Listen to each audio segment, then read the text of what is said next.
Al cumplirse los 200 años de la creación del himno nacional, emprendimos un viaje por la Argentina con el objetivo de construir una nueva versión para descubrir cómo sonaría con los instrumentos y las voces silenciadas en la génesis de la canción patria.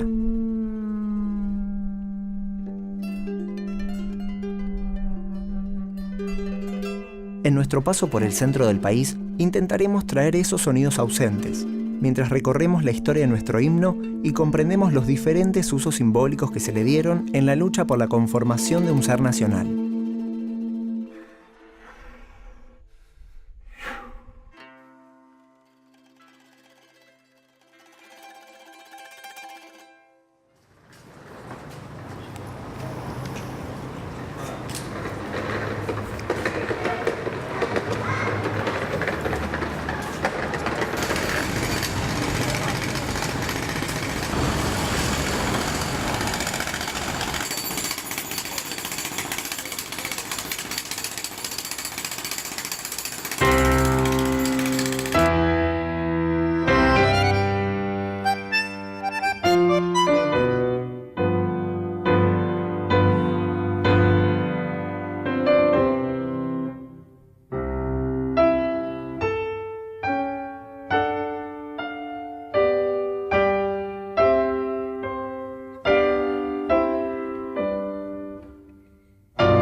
Es muy interesante que se considere el hacer una orquestación incluyendo instrumentos que también forman parte de nuestra identidad, tienen que ver con nuestra cultura, y me parece bárbaro que estén juntos en una versión.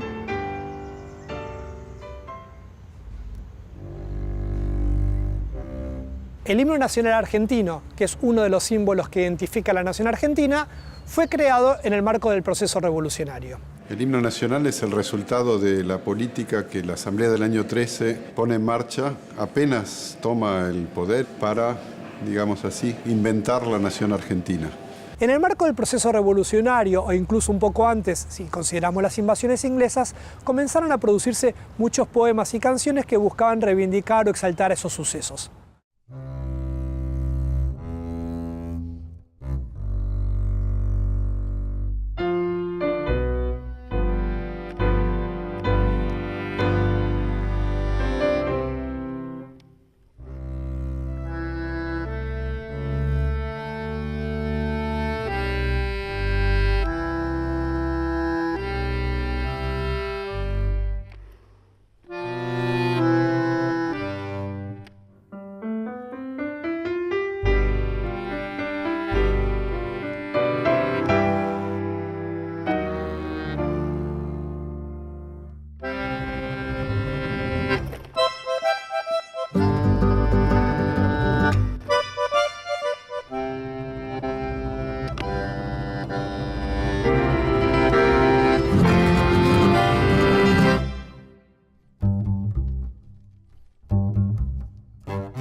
Tocar el himno con distintos paisajes argentinos, con distintos instrumentos, con distintas formaciones. Me parece que esto va a sumar mucho desde lo musical, desde lo humano.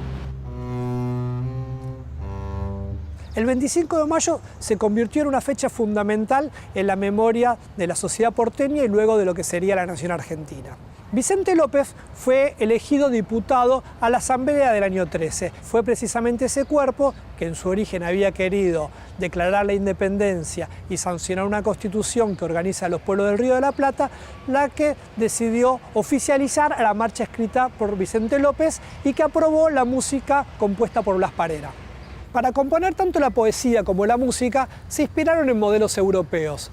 algo que era usual en las élites criollas del siglo XIX. En realidad el himno nacional habría que pensarlo en dos etapas diferentes. Una primera etapa sería la etapa de la composición de la música del himno, hecha por Blas Parera, de 1813. Tiene más elementos de la ópera, en el sentido de que combina diferentes estilos musicales. Todos los músicos que había en esa época se formaron en Europa. Lógicamente lo que hacen es componer según lo que en ese momento en Europa se hacía.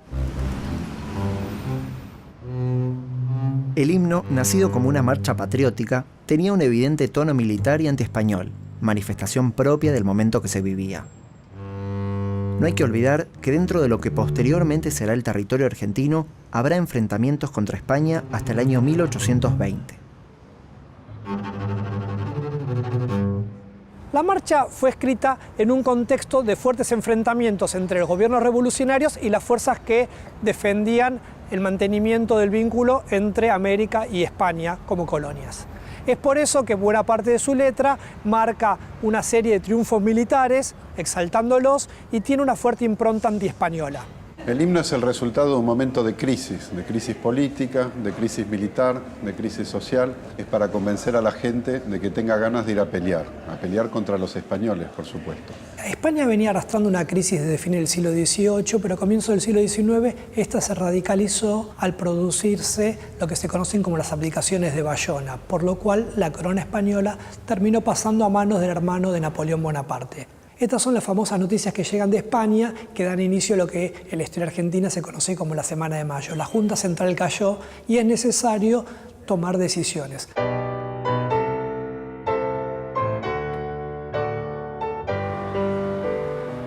Blas Parera era un músico catalán que se radicó en Buenos Aires a fines del siglo XVIII. Estuvo trabajando como empresario teatral, como músico y como profesor de música.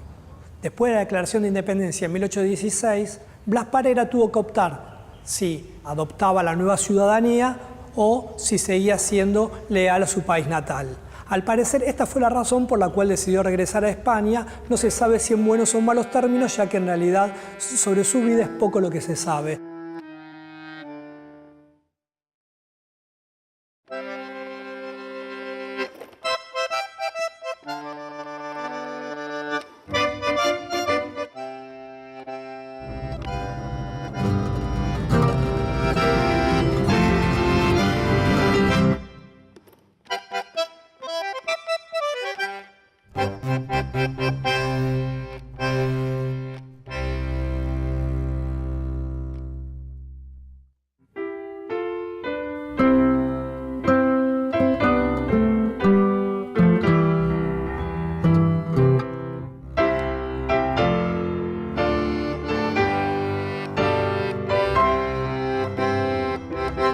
Es el sueño de todo argentino, ¿no?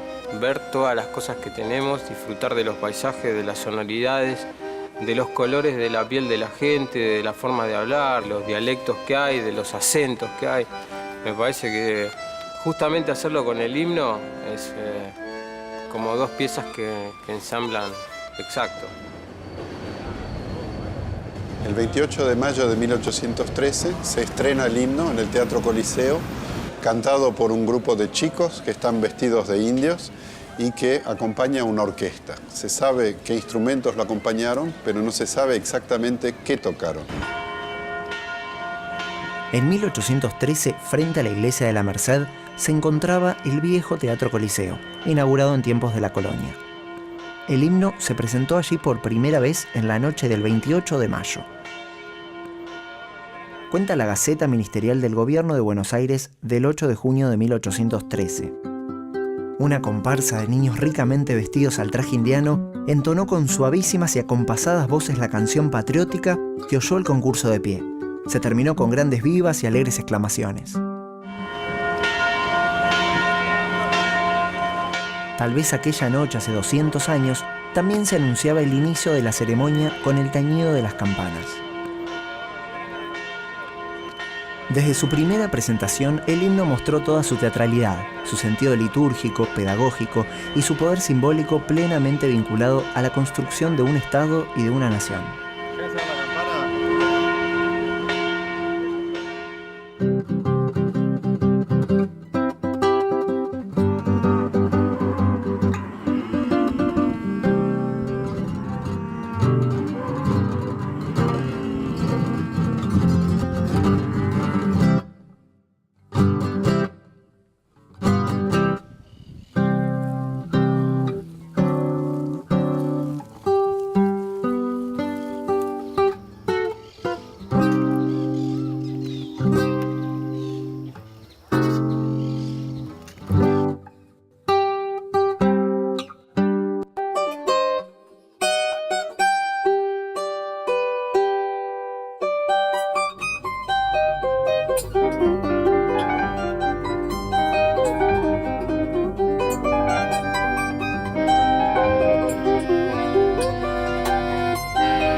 guitarra, la quena, un montón de instrumentos que andan haciendo sus sonidos por nuestro país, nunca fueron tenidos en cuenta. Me parece que al himno le va a dar una sonoridad, una cuestión de regionalismo que va a hacer que el himno sea realmente nacional.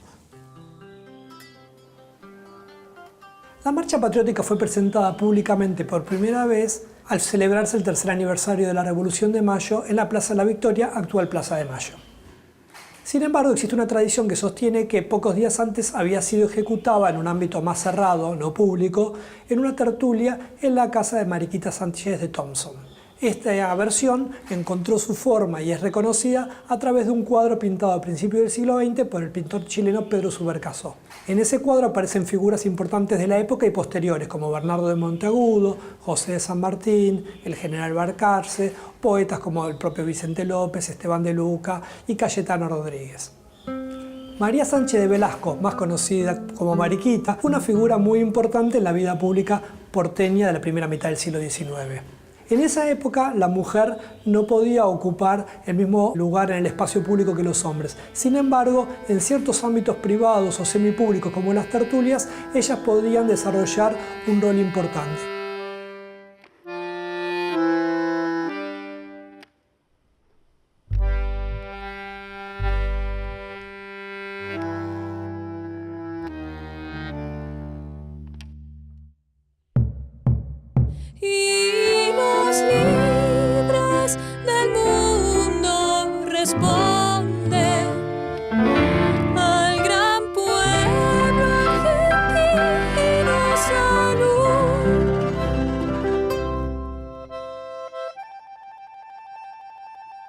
Durante la segunda mitad del siglo XVIII, Buenos Aires sufrió un importante crecimiento demográfico. Buena parte de este crecimiento se debió al tráfico de esclavos que llegaban al territorio rioplatense, muchos de los cuales se quedaban en la ciudad.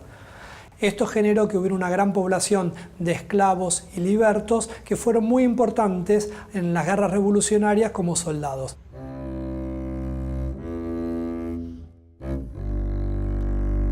Una de las consecuencias que tuvo el tráfico de esclavos en Buenos Aires, en el Río de la Plata y en América en general, tuvo que ver con la mestización cultural. Esto quiere decir la incorporación de elementos traídos por esta población que se fueron fundiendo con otros elementos y constituyendo nuevas formas musicales, poéticas y culturales en general.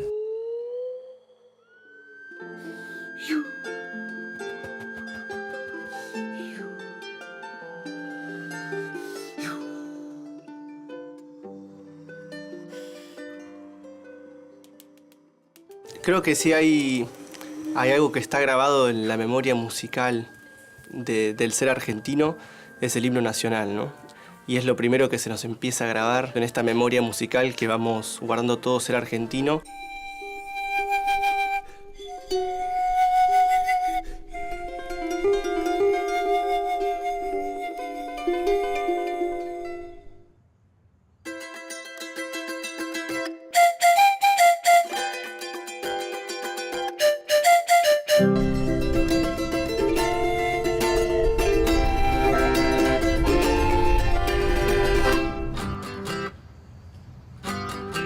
En cuanto a las transformaciones en las relaciones sociales, guiadas de algún modo por cierta idea de igualdad que no es la nuestra, la Asamblea del año 13 tomó medidas muy importantes como la abolición del tributo indígena o la libertad de vientres, es decir, el hecho de que los hijos de esclavas ya no serían más esclavos.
la marcha patriótica, después conocida como himno nacional argentino, es un símbolo patrio, sufrió transformaciones a lo largo del tiempo.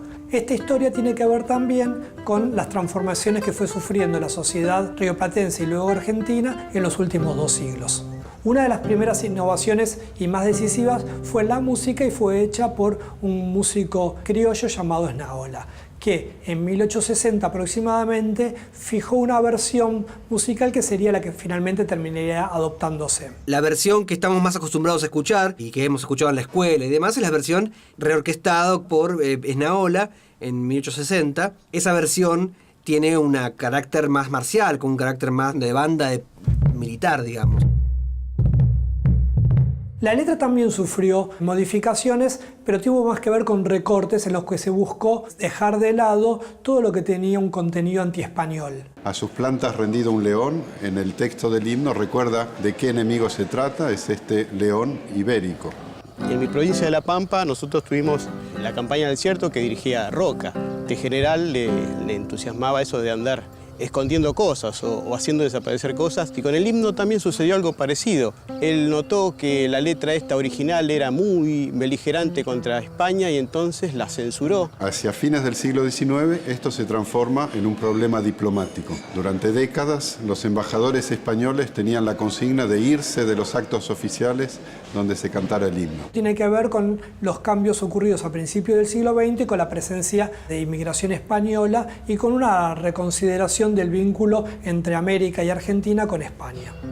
La cuestión original del himno era mostrar que nosotros no queríamos estar mandados ni subyugados a nadie. Toda esta idea de que España es el enemigo dejó de tener sentido, o por lo menos cambió de sentido.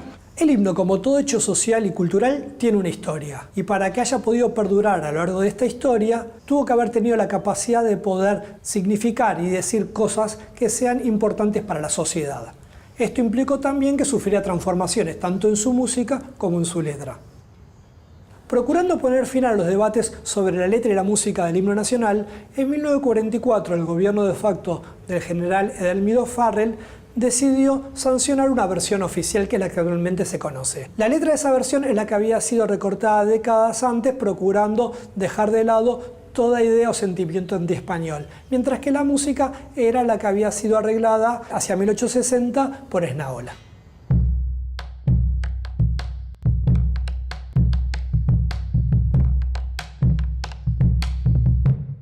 Después del recorte que le hizo Roca, en realidad no hubo muchos, pero sí late la inquietud en varias generaciones de necesidad de enriquecerlo al himno.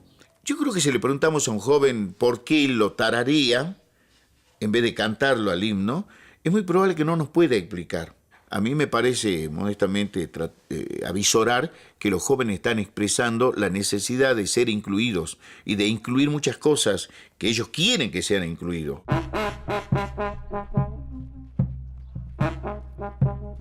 Probablemente la letra le está quedando corta, le está quedando chica. Y creo que hace falta un amplio debate a ver cómo sería el himno a partir del siglo XXI. Pero tocar no quiere decir ser irrespetuoso.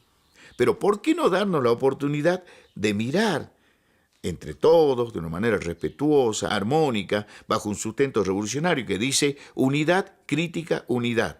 Partamos desde la unidad, tengamos una visión crítica y volvamos a la unidad después de la visión crítica. Será sobre lo mismo o sobre algo nuevo, para que sea representativa, para que no andemos tarareando solamente, sino que seamos capaces de volver a entonarlo de punta a punta al himno.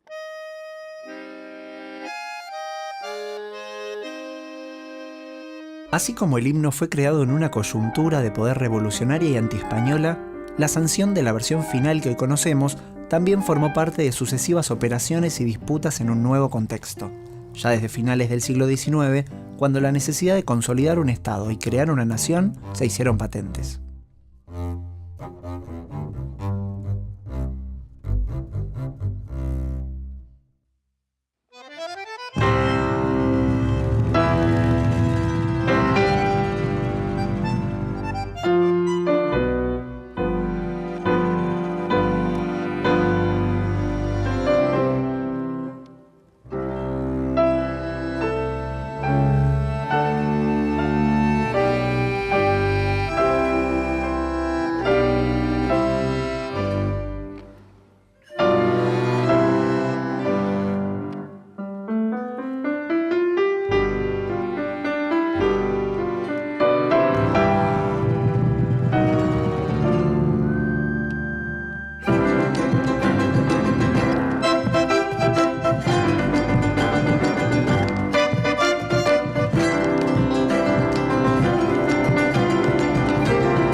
vencido derrotas, cadenas, ven el trono a la noble igualdad, ya su trono dignísimo abrieron